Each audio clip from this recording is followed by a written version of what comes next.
orang dulu juga sudah berpikir kabur aja lah gitu dari negara yang sudah tidak memberi harapan ini gitu. Terus kemudian ya saya tuliskan itu, dan ternyata di tahun 2004, 2024, 2025 muncul lagi kan hashtag kabur aja dulu. Dunia penulis itu ibarat ring tinju yang bisa menyambut siapapun, tapi yang bisa bertahan di atas ring tinju untuk terus bertarung itu yang punya mentalitas. Halo teman-teman semua, senang sekali saya Tasya Felder bisa hadir ke hadapan Anda dan selamat datang di Diskursus Literasi powered by Bukuku. Episode ini masih menjadi bagian dari rangkaian Bulan Literasi, kolaborasi Bukuku dengan Out of the Books. Hari ini kita kedatangan seorang penulis yang namanya telah menjadi bagian dari Denyut Sastra Indonesia. Sejak Bandar melambungkan namanya hingga karya Waktu Helena dan Perjalanan Mustahil Samyam, karyanya terus membias di antara realitas dan imajinasi. Kini ia hadir dengan sebuah album cerita yang mengajak kita pulang ke tempat yang mungkin pernah kita tinggalkan, suburbia. Ruang di antara kota dan desa, di antara harapan dan kenyataan. Disinilah orang-orang biasa menyimpan luka, tawa, keluarga, kesunyian, dan segala yang tidak pernah kita sebutkan dalam kehidupan sehari-hari. Baiklah, sebelum kita mulai, jangan lupa teman-teman subscribe channel Diskursus Network dan juga follow sosmednya Diskursus Network @diskursusnetwork dan bukuku.story. Dan tentu saja serbu juga Out of the Books Warehouse Sale di 6 kota besar sebelum akhir tahun.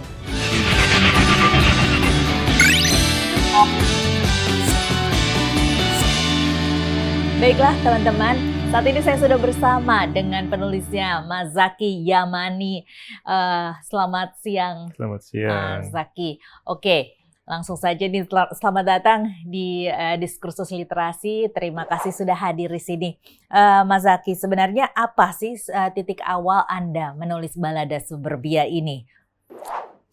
Titik awalnya karena saya pernah juga tinggal di wilayah pinggiran gitu ya, dan banyak cerita orang-orang biasa di sana yang sebenarnya punya nilai yang luar biasa, yang aneh-aneh, yang seringkali luput dari percakapan banyak orang gitu. Dan ruang itu ruang yang ramai sekali, ada kesedihan, ada kegembiraan, ada perayaan-perayaan, ada penderitaan gitu, yang saya merasa ingin merekam itu semua dalam sebuah kumpulan cerita fiksi yang mungkin ini bisa jadi ingatan atau catatan buat generasi mendatang kalau satu hari wilayah itu sudah tidak ada lagi. Ya, ini menarik ya, karena sebenarnya kan kalau kita lihat banyak sekali orang justru tertariknya dengan kota-kota besar ya, bagaimana kehidupan yang super sibuk, super glamor, hiruk pikuk begitu ya. Nah, ini apa momen paling kuat yang membuat Mas Zaki itu ingin mengangkat cerita-cerita yang ada di Suburbia ini? Sebetulnya kalau momentum khusus tidak ada, cuman percakapan sehari-hari itu seringkali kan hanya jadi gosip ya. Yang lewat begitu saja gitu. Yang saya merasa ini sayang kalau dilewatkan begitu saja. Saya ingin merekamnya agar mungkin banyak orang di luar sana yang tidak tahu kehidupan di wilayah itu, yang antara kota dan desa gitu disebut kota. Enggak, desa juga bukan gitu, karena wilayahnya sudah wilayah benturan gitu. Dan di wilayah benturan itu banyak cerita-cerita yang juga banyak benturannya gitu. Nah, dari apa yang saya rekam sehari-hari, observasi, wawancara, ngobrol gitu dengan mereka, saya ingin menghadirkan kisah-kisah yang seringkali luput dari pembicaraan orang-orang kota. Misalnya, apa sih yang dipikirkan oleh seorang ART gitu, asisten rumah tangga gitu ya misalnya. Saya merekamnya dengan melihat dari sudut pandang kebutuhan dia akan TV. Misalnya gitu ya. TV di situ saya simpan bukan sekadar benda, tapi bagaimana itu jadi pengusir kesepian. Jadi saya mencoba mencari layer pemaknaan dari interaksi orang-orang suburbia dengan entah itu orang atau dengan benda atau dengan suasana gitu misalnya. Dan misalnya pinjol dan judol gitu. Bagaimana ya orang kalau membicarakan kan di kota ya sekarang ya sudah orang terlilit pinjol ya sudah gitu terlilit pinjol saja. Tapi saya mencoba mengupas layer-layernya apa sih maknanya itu bagi seorang pasangan yang secara ekonomi sulit gitu, terus kemudian dampak dari hutang dan juga kecanduan judi itu efeknya seperti apa bagi hubungan mereka berdua atau hubungan mereka secara sosial gitu. Saya coba kupas layer-layer itu. Atau misalnya seorang anak pang yang sering kita lihat itu misalnya di jalan mengamen kah atau mereka yang bermain musik di komunitasnya gitu. Kita hanya melihat mereka kan sebagai ya orang yang berdandanan aneh gitu. Tapi saya coba kupas identitasnya gitu. Dari mana dia berasal, bagaimana cara dia berpikir, bagaimana dia mempersepsi kehidupan. Gitu. Itu yang saya pikir sangat jarang dibicarakan orang-orang dan saya ingin menghadirkan cerita dengan tawaran yang seperti itu. Iya, karena menarik ya. Memang kalau dilihat, mungkin kalau teman-teman nanti membaca buku ini, Mas Zaky ini menghadirkan seperti apa ya, kerinduan ataupun kesepian tadi ini bukan dengan air mata seperti yang mungkin kebanyakan buku ceritakan atau mungkin yang diangkat di film-film, tetapi dari hal-hal seperti itu, detil-detil seperti itu gitu ya. Nah, kalau dari kegelisahan Mas Zaky sendiri, apa yang mendorong lahirnya buku ini? Wah, kegelisahannya banyak. Jadi saya kan memang orang yang sangat gelisah ya, yang selalu mempertanyakan kenapa sih ini ada, kenapa mereka begini, kenapa mereka bersikap seperti itu gitu. Nah, kegelisahan itu tuh hampir setiap hari menghantui saya dan itu yang membuat saya merasa harus menjawab kegelisahan itu dengan bertanya, dengan bergaul literally dengan banyak kalangan, berbicara dengan mereka, mencoba menggali pikiran mereka gitu sehingga ya sedikit demi sedikit saya tahu atau mendapatkan jawaban dari pertanyaan-pertanyaan yang muncul dari kegelisahan diri saya. Gitu. Apa itu? Salah satunya misalnya kegelisahan mengenai apa dan kemudian akhirnya terjawab. Misalnya tentang ada satu cerita di buku ini judulnya Maggie Death. Dia seorang punk. Judulnya? Sorry. Maggie Death. Dia seorang anak punk perempuan. Yang dia dianggap pemberontak hanya karena pipis sembarangan. Buat laki-laki pipis di bawah pohon atau di tembok itu kan sesuatu yang ya sudah gitu kan. Tapi ketika perempuan melakukan itu orang langsung wah gitu. Ini bisa jadi simbol pemberontakan gitu. Itu dari pengalaman saya nongkrong di jalanan di awal tahun 2000-an lah gitu. Bagaimana melihat persepsi perempuan dan laki-laki dan interaksi keduanya itu bisa jadi sangat berbeda gitu.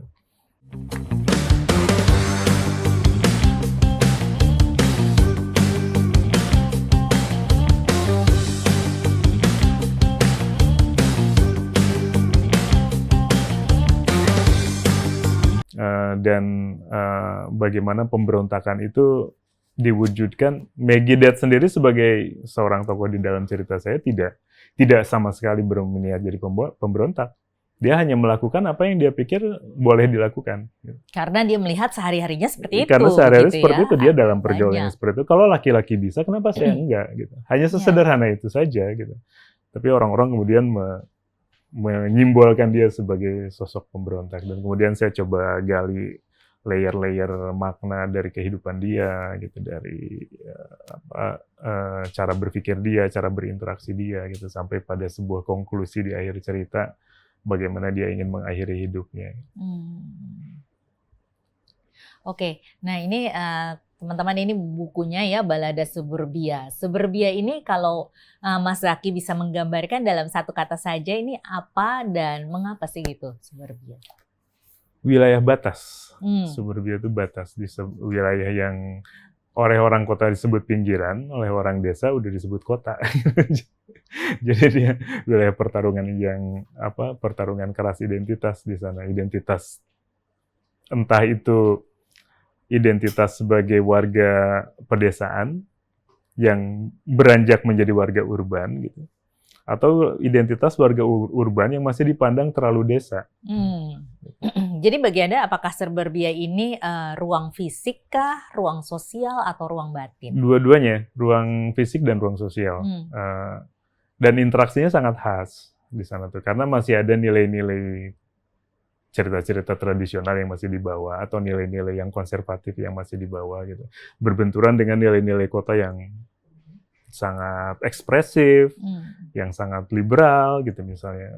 Dan itu menciptakan tegangan-tegangan yang memunculkan konflik sebetulnya. Anda ini kan pernah tinggal dan juga bekerja di Bandung begitu ya. Bagaimana pengalaman itu membentuk sensitivitas Anda terhadap dunia di pinggiran kota? Maksudnya kota Jakarta gitu ya. Yeah.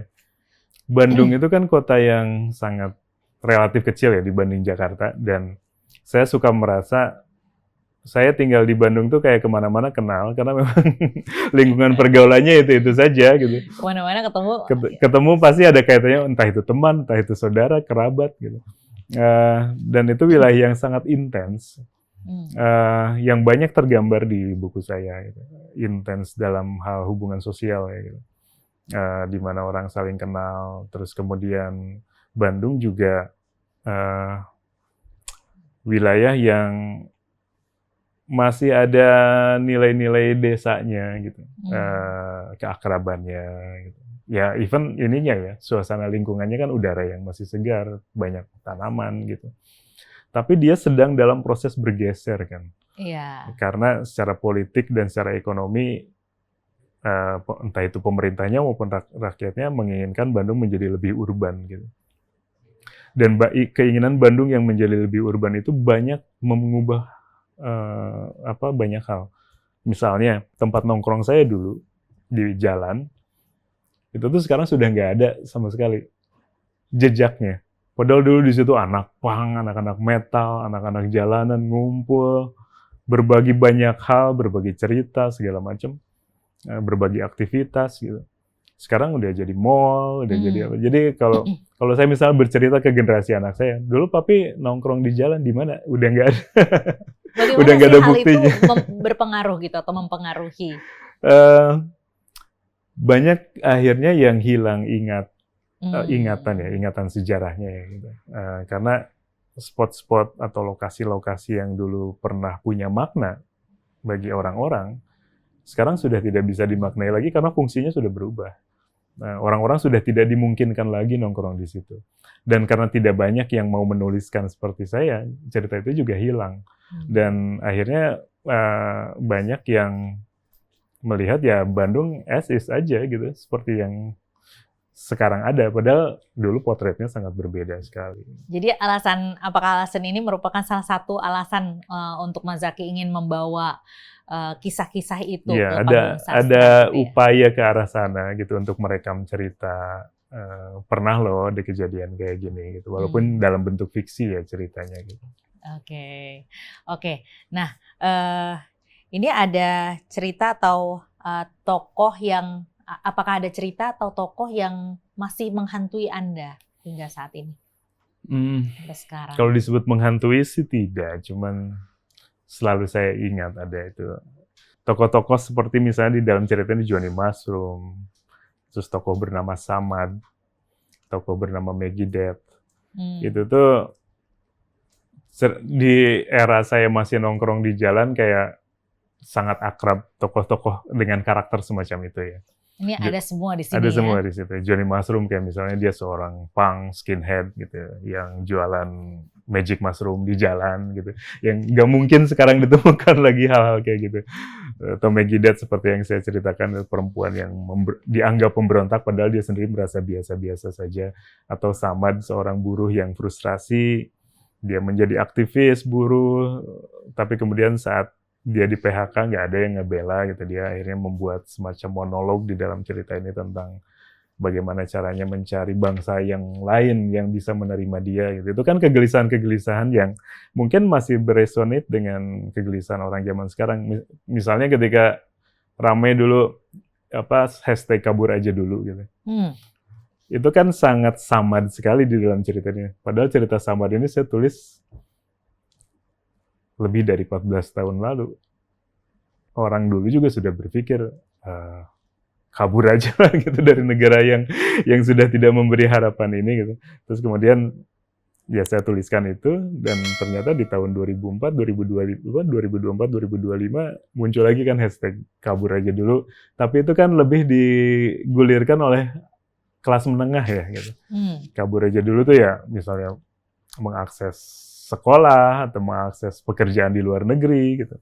Tapi kalau orang untuk kelas bawah seperti Samad, untuk berpikir kabur aja dulu ke luar negeri itu kayak itu PR yang sangat besar karena dia tidak punya akses pendidikan, tidak punya skill gitu, bahkan bahasanya pun dia tidak bisa. Itu jadi pertarungan batin yang luar biasa gitu di diri dia untuk bisa lepas dari segala ikatan kemiskinan. Nah, di buku ini bagaimana Anda menuangkan hal tersebut ya? Apakah mungkin kemudian diberikan suatu konteks untuk solusikah ataukah hanya Anda tuliskan secara seadanya, apa adanya gitu? Saya mungkin lebih kayak pendekatan fotografer kali ya, memotret momen, cekrek gitu. Udah momen itu aja yang sangat spesifik tanpa ada resolusi atau usulan solusi dari cerita-ceritanya gitu. Dan itu memang makanya album cerita namanya, yaitu seperti album foto sebetulnya. Kalau kita lihat tuh kayak kita melihat kenangan-kenangan yang udah lewat aja gitu. Ya mungkin kenangan itu masih beresonansi dengan kenyataan saat ini, mungkin juga sudah enggak gitu, tapi setidaknya orang bisa melihat kenangan-kenangan itu. Kalau untuk Mushroom itu ditulis kembali di buku ini? Ya, ditulis kembali karena di versi awalnya masih terlalu sederhana. Dari sudut pandang saya saat ini ya, itu kan 14 tahun, 15 tahun lalu saya tulis. Ketika saya baca ulang masih terlalu dangkal, jadi saya coba berikan lapisan-lapisan baru di dalam ceritanya. Oke, nah itu lapisan-lapisan baru itu yang sebenarnya cukup sulit mungkin ya untuk diangkat atau disajikan, karena sebenarnya ini kan cerita-cerita yang Anda tampilkan kan sebenarnya mungkin kisah-kisah manusia biasa gitu. Nah, bagaimana bisa menjadikan yang biasa ini supaya tetap menarik? Upayanya yang pertama tuh harus mencari sudut pandang yang tidak biasa sih gitu. Orang kayak melihat, misalnya ada satu cerita di sini, seorang lelaki yang mengangkat ikan gabus jadi anaknya. Itu kan tidak biasa ya. Orang biasanya mengadopsi entah manusia atau paling orang menyebut mengadopsi itu anjing, kucing gitu kan, kelinci gitu. Tapi bagaimana ikan gabus misalnya. Saya mencoba mengungkap pemaknaan gitu bahwa ikatan seseorang dengan makhluk apapun itu bukan dilihat dari jenis makhluknya, tapi bagaimana rasa itu bisa saling terpaut gitu. Dan kebetulan saja orang yang saya ceritakan ini terpautnya dengan seekor ikan gabus gitu. Nah, disitulah saya mengembangkan cerita bagaimana hubungan ayah dan anak ini gitu. Ayahnya seorang lelaki, anaknya seekor ikan gabus gitu. Terjalin, dan kemudian satu hari si ikan gabus ini digoreng oleh orang lain. Bagaimana perannya? Nah, itu saya gali perasaan si ayah ini kan, sampai dia ditangkap terus disidangkan di pengadilan dan ditertawakan banyak orang. Ketika misalnya orang-orang menuding bahwa dia pembunuh gitu. Karena dia membunuh si orang yang menggoreng ikan gabusnya gitu. Ada pertanyaan di situ yang saya tampilkan. Dialog dia dengan hakim. Bagaimana respon Bapak jika anak Bapak digoreng orang dan dimakan? Jadi dia mencoba mencari pembenaran bahwa respon kekerasan dia dengan membunuh si pembunuh anaknya adalah respon yang sangat manusiawi. Itu saya mengajak pembaca untuk melihat hubungan keterikatan apa yang berdasarkan kasih sayang itu bisa dengan apapun gitu, tidak hanya dengan manusia gitu. Bahkan hubungan dengan seekor ikan pun harus dihargai maknanya gitu oleh orang lain gitu. Dan saya pikir banyak pembaca yang cukup terkesan dengan cerita itu karena itu tadi mungkin karena sudut pandangnya yang berbeda, Iya. terus bagaimana saya mencoba mengupas layer-layer pemaknaan dalam hubungan antar makhluk. Jadi sebenarnya kisahnya ini unik dan tidak biasa, walaupun mungkin secara manusia gitu ya kita biasa gitu ya, Iya. terlihatnya seperti orang biasa, tetapi kisahnya tidak biasa, tapi kemudian dituangkan atau diangkat dengan cara yang supaya kita atau pembacanya relate begitu ya, Relate dan karena mempertanyakan pada diri sendiri, iya ya gitu. Apakah saya akan sesayang itu dengan entah itu kucing, anjing, ikan gitu. Dan apakah dengan kata mengadopsi itu kita betul-betul mengadopsi makhluk itu sebagai bagian dari kehidupan kita yang sesungguhnya, atau itu hanya sebatas piaraan saja gitu, sebagai hiburan. Nah, saya menunjukkan hubungan si laki-laki ini dengan ikan gabusnya itu betul-betul seperti ayah dan anak. Ada dialog, dia bicara dengan ikan gabusnya gitu, bahkan dia upayakan untuk masuk ke dalam kartu keluarga dia gitu. oh ya. Oke. Nah, kalau dari semua kisah-kisah ini mana yang paling mencerminkan diri Anda sendiri? Diri saya sendiri. Iya. Samad Mencari Bangsa kayaknya. Itu tokoh Samad yang tadi seorang buruh yang ingin kabur dari Kenapa negara itu? ini. Karena saya merasa itu potret kegelisahan saya sih. Ya kadang-kadang kita marah kan dengan situasi negara ini. Kadang-kadang kita merasa tidak punya kesempatan yang cukup untuk bertahan hidup di sini gitu, sampai memikirkan mungkin ada bangsa lain di luar sana yang mau menerima saya sebagai manusia seutuhnya dengan kemampuan yang saya punya, dengan kemanusiaan yang saya punya. Tapi pertanyaannya pasti akan balik lagi. Memang ada bangsa yang seperti itu. Karena kalau saya pernah beberapa kali ke luar negeri dan pernah mengalami juga diperlakukan secara rasis gitu. Dan itu ada semacam pesimisme juga kan akhirnya. Iya, kalau lari ke luar negeri juga kita tetap akan dianggap orang lain. Kita tidak akan dianggap sebagai manusia ya yang bersaudara gitu. Jadi itu kayak saya mengungkapkan pergumulan batin saya melalui cerita Samad Mencari Bangsa itu. Oke. Nah, apa kesalahan terbesar tentang kehidupan suburban ini menurut Anda? Sebenarnya bukan masalah salah dan benar sih ya. Cuman itu lebih banyak di masalah ini pemaksaan pembangunan atau pemaksaan urbanisasi yang tidak mempertimbangkan konteks budaya, konteks sosial orang-orang gitu, yang kita melihat pembangunan tuh harus modern dalam artian secara fisik gitu. Ada bangunan, ada infrastruktur beton, ada jaringan komunikasi gitu. Tapi kita melupakan kemajuan berpikir. Seringkali orang-orang tidak siap dengan itu. Setelah infrastruktur ada terus apa gitu. Karena tanpa kemajuan berpikir orang tidak akan bisa beradaptasi dengan kemajuan fisik. Ya, tetapi memang itu tidak bisa dinafikan karena memang itu adalah tuntutan zaman gitu ya, tuntutan dari kemajuan mungkin tuntutan zaman. zaman menghendaki modernitas yang seperti itu, tapi apakah kita sebagai bangsa mempersiapkan diri juga untuk bersiap secara pikiran, bagaimana kita beradaptasi dengan itu? Atau barangkali memang satu wilayah tidak dipersiapkan atau tidak diperuntukkan untuk mendapatkan fasilitas atau infrastruktur yang keras seperti itu gitu ya. Mungkin sebaiknya sebagian wilayah memang harus tetap menjadi sawah dan hutan dengan sungai yang bersih gitu, karena penduduknya sudah bahagia dengan itu.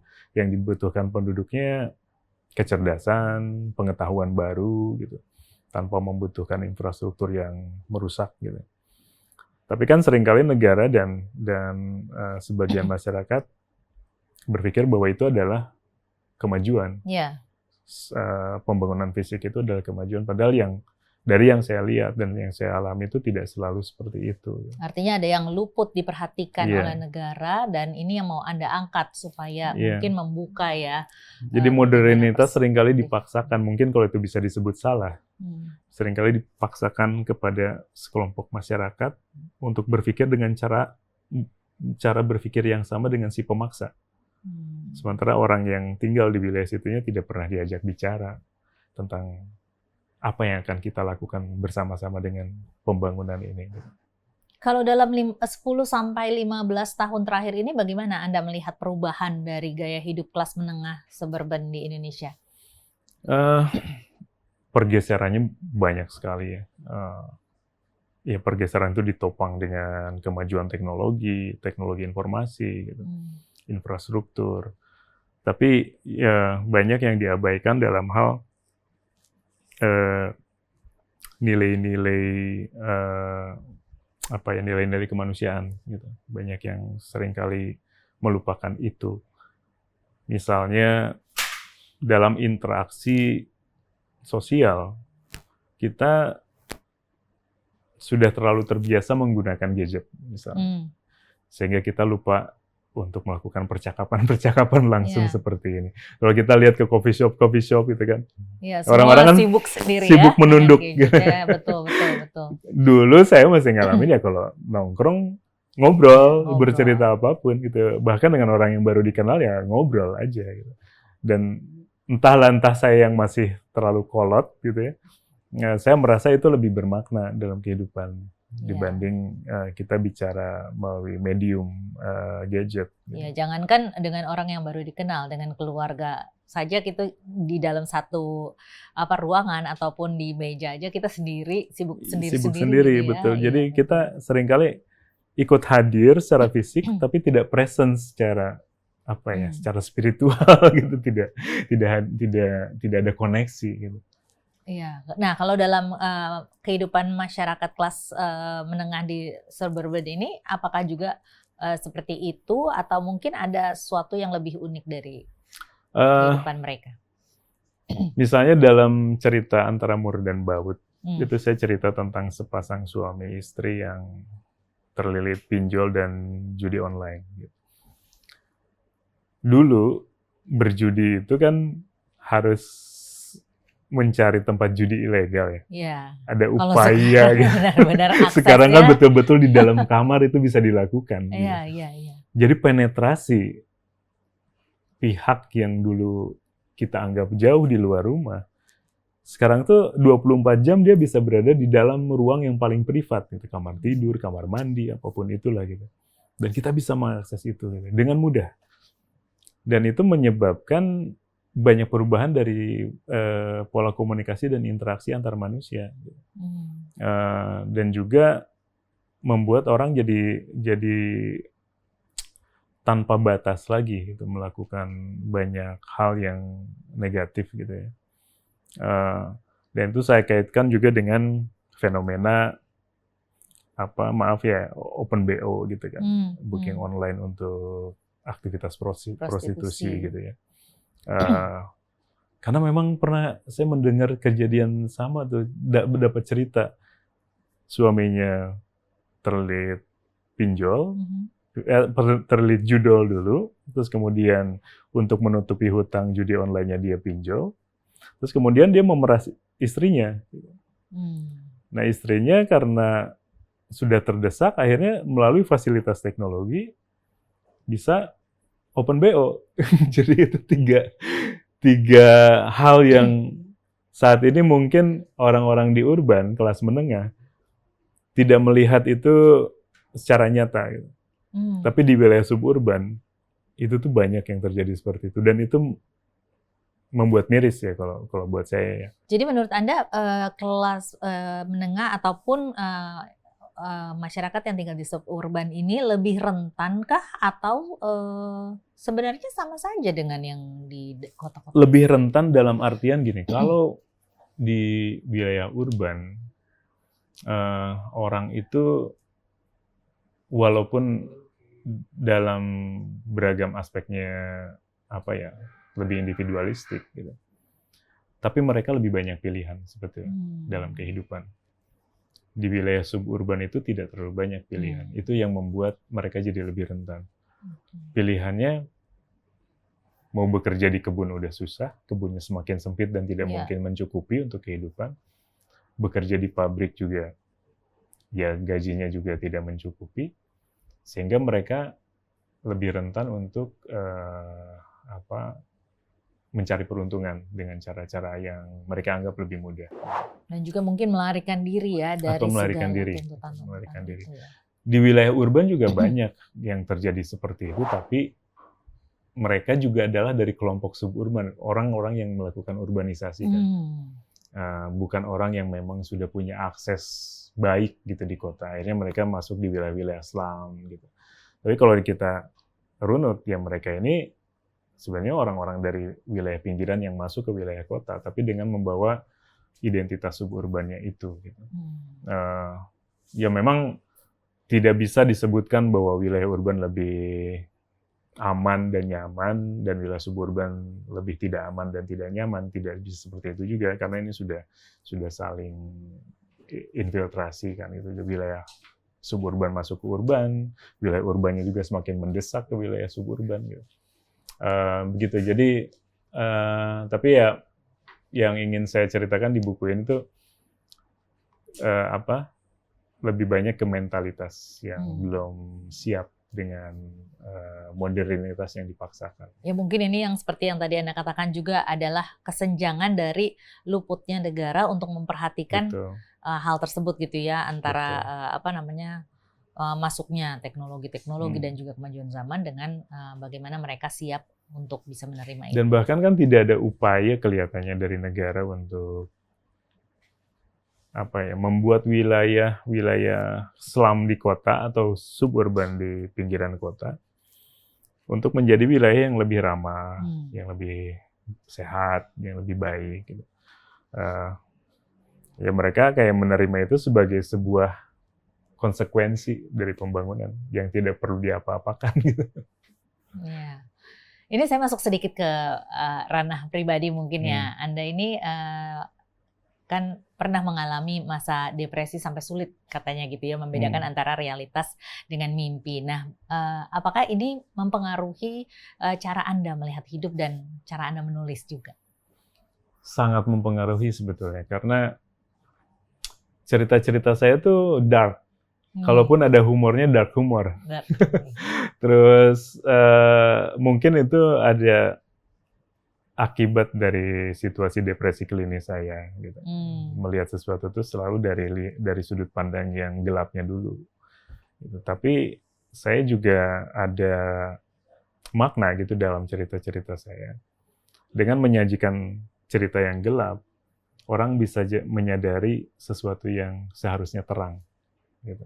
Itu yang ingin saya tawarkan sih dari semua karya saya gitu, bahwa kegelapan yang saya ceritakan itu bukan kegelapan yang absolut dan tidak bisa ditembus cahaya. Bisa ada cahaya gitu, dan cahaya itu saya serahkan kepada pembacanya. Bagaimana kalian akan menerangi situasi yang gelap ini. Gitu. Baik, kalau sebagai mantan wartawan, bagaimana pengalaman jurnalistik ini? Karena menulis buku itu kan harus perlu disiplin, riset, detail, terus teliti. Nah ini bagaimana pengalaman Anda sebagai mantan wartawan mempengaruhi hal ini? Sangat besar juga. Pertama dalam keluasan bergaul. Ya dulu sebagai wartawan kan harus bisa bicara dengan siapapun kan, dari tukang beca sampai presiden kita harus siap tuh untuk bicara gitu. Ya dengan ya saya sekitar 15 tahun jadi wartawan, jadi saya pikir saya cukup luas untuk bisa masuk ke berbagai kalangan dan menyerap banyak cerita. Terus kemudian juga dari dunia jurnalistik itu kan saya belajar observasi yang mendalam kan. Bahwa bicara ketika mengobrol itu mengobrol secara aktif, bukan hanya mendengarkan tapi juga mengobservasi gestur gitu, raut wajah, ekspresi gitu, dan juga lingkungan yang melingkupi tempat saya berdiri gitu. Itu juga saya dapatkan dari disiplin jurnalistik. Terus kemudian menulis. Menulis itu, apalagi saya dulu wartawan media cetak ya. Menulis kan harus setiap hari. Minimal waktu itu 2-3 berita sehari gitu. Ya itu akhirnya jadi sebuah kebutuhan. Jadi kebiasaan saya harus menulis. Akhirnya ketika saya berhenti jadi jurnalis, saya tetap menjaga ritme menulis itu. Saya rata-rata setiap hari antara 3-4 jam menulis, entah itu pagi atau malam gitu. Nah ini tapi yang menarik nih ya, Mas Zaky, ini kan sebenarnya sebagai seorang wartawan itu menulis itu adalah fakta-fakta begitu ya, sementara gaya Anda ini sering disebut sebagai puitis gitu, tetapi tetap realistis. Nah ini asalnya dari mana? Dari inilah, jadi dulu ketika sebelum saya mengawali karir jadi wartawan, saya bercita-cita jadi penulis, jadi novelis dulu. Itu cita-cita yang selalu saya simpan gitu, walaupun saya sudah bekerja jadi wartawan. Nah itu saling memberikan komplimen tuh. Di saat yang sama saya belajar jurnalistik, saya juga belajar menulis sastra. Waktu itu saya menggunakan latihan menulis fiksi, menulis sastra yang lebih lentur gitu, ke dalam tulisan jurnalistik. Untuk melenturkan, kan berita kan selalu keras gitu ya. Nah saya ingin berita yang saya tulis itu lebih lentur gitu. Nah itu saya dapatkan dari disiplin sastra. Nah dari disiplin jurnalistik seperti yang tadi saya ceritakan, dengan observasi yang kuat dan lain-lain, itu masuk ke dalam untuk memperkaya wilayah sastra saya gitu. Nah kemudian di dalam proses karir saya sebagai sastrawan, saya merasa dari pengalaman jurnalistik saya, dari pengalaman lapangan saya, banyak cerita yang saya pikir menarik, tapi itu tidak mungkin jadi berita. Entah karena susah dikonfirmasi, entah karena datanya kurang gitu ya. Tapi kita yakin itu benar terjadi gitu kan. Yang ya sudah, masukkan aja itu jadi cerita fiksi gitu. Dan saya jadi lebih leluasa karena di dalam cerita fiksi itu kan yang paling penting bukan fakta, tapi kebenarannya, kebenaran yang fundamentalnya yang paling penting. Oke. Nah, kalau Anda sendiri membaca keterhubungan antara keresahan individu dan struktur sosial di pinggiran kota ini seperti apa?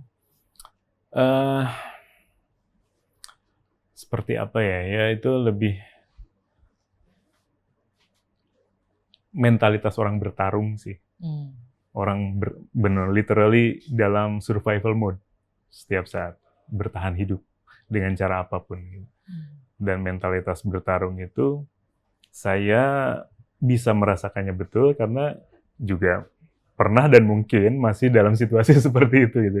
Bertahan hidup di kota besar gitu dengan berbagai cara saja gitu. Dan mentalitas bertarung itu saya pikir tergambar di dalam cerita-cerita saya, termasuk di dalam buku ini, bagaimana setiap orang tuh digambarkan sebagai orang yang sedang bertarung dengan kehidupan. Nah, kalau Balada Suburbia ini difilmkan gitu ya, Anda membayangkan gaya visual atau atmosfernya seperti apa? Ini ada 10 cerita yang nuansanya beda-beda nih. Tapi kalau misalnya diseragamkan, mungkin kayak urban noir gitu, agak gelap. Warna-warnanya antara hitam, putih, kelabu, sepia gitu. Lebih kayak gitu sih kelihatannya ya. Oke, nah ini Anda kan sudah menulis dari realisme sampai fantasi tropis. Apa ruang kreatif berikutnya yang ingin Anda jelajahi? Masih banyak. Saya sedang menulis satu novel tentang mafia, tentang penjahat di wilayah urban, gitu. Keluarga penjahat. Itu sebetulnya kelanjutan dari novel pertama saya, Bandar. Jadi kalau novel Bandar itu memotret dunia kriminal, tapi dengan sudut pandang yang lebih antropologis, gitu. Melihat sejarahnya, lebih etnografis, gitu. Nah untuk buku sequelnya ini, saya kayak lebih membedah mentalitas penjahatnya gitu, di alih-alih sejarahnya gitu. Ini kisah nyata atau? Enggak, itu fantasi tapi ya yang kalau misalnya dibaca pasti kayaknya mirip dengan cerita nyata nih. Ada dari pengalaman nyatanya, ada pengalaman dari situ. Familiar juga ini ya kisahnya. Baiklah, oke, ini terakhir mungkin ya, apa pesan Anda untuk penulis muda gitu ya yang ingin menulis hal kecil tapi penuh makna seperti yang tulisan Anda ini? Mungkin saya akan mengutip sedikit nasihat dari Murakami ya.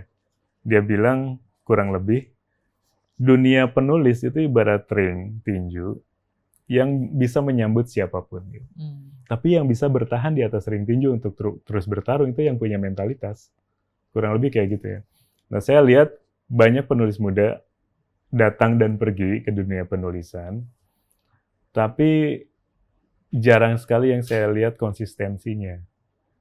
Dan konsistensi itu menurut saya penting kalau kita ingin menyumbangkan sesuatu ya ke dalam dunia sastra kita, entah itu pemikiran, sudut pandang, filosofi atau apapun itu hanya bisa dibangun dengan jangka panjang. Dan artinya kita harus punya nafas orang maraton, bukan nafas orang sprint. Yeah. Gitu ya. Jadi kalau misalnya ada teman-teman yang penulis muda yang ingin terjun ke dunia kepenulisan, hadapilah pertarungannya dalam jangka panjang dengan nafas yang panjang. Oke, jadi harus punya nafas orang maraton gitu ya. Ini mungkin Mas Zaki bisa kasih juga dong itu mungkin kalimat ajakan gitu ya untuk baik penonton kita pada saat ini ataupun juga penulis-penulis muda untuk bisa membaca Balada Suburbia ini. Buku ini disebut penting-penting amat enggak, tapi ceritanya rame. jadi setidak-tidaknya teman-teman pembaca bisa mendapatkan keasikan membaca.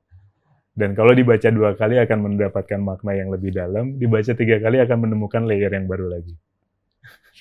Jadi benar-benar kayak bawang gitu ya, harus dikupas satu persatu, tapi kemudian akan menemukan lagi lapisan-lapisan yang lebih dalam lagi. Oke, baiklah kalau begitu.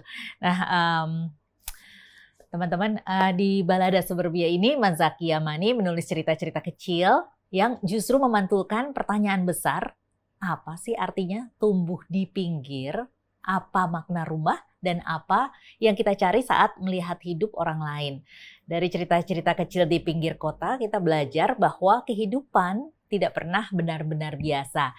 Di setiap rutinitas ada kesepian, di setiap jeda ada tanya, dan di setiap pertemuan ada lapisan kemanusiaan yang sering tersembunyi. Terima kasih telah menyimak Diskursus Literasi. Ingat, membaca adalah pintu masuk, tetapi memahami diri dan sekitar adalah perjalanan panjang yang harus kita rawat bersama. Kita jumpa lagi di sesi berikutnya. Terima kasih Mas Zaki, terima kasih. Terima kasih.